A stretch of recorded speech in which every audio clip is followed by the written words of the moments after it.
Magluto na naman tayo ng torta na puso ng saging. At saka, nilagyan ko siya ng giniling na baboy, itlog, paminta, asin, cornstarch, flour, and pasarap. Yan guys, i-mix muna natin.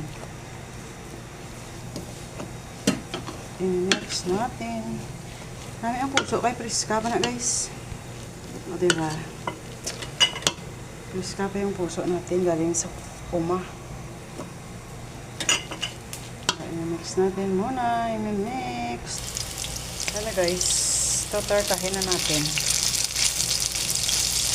Gawin natin siyang burger, patty burger.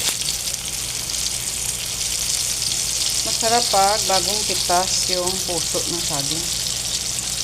Masarap yun siya guys. Very tasty.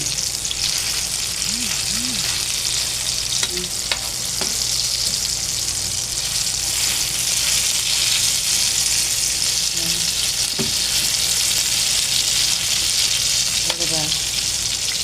Ayan na guys. Mabango siya guys. Para siyang burger na ano. Ayan oh. Pwede rin siya lagyan ng tuna. Or giniling na karneng baka.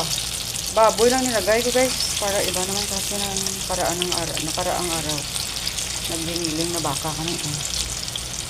Ayan, sarap-sarap guys. Sarap. O diba? Ang saya-saya. Yan na guys. Thank you for watching.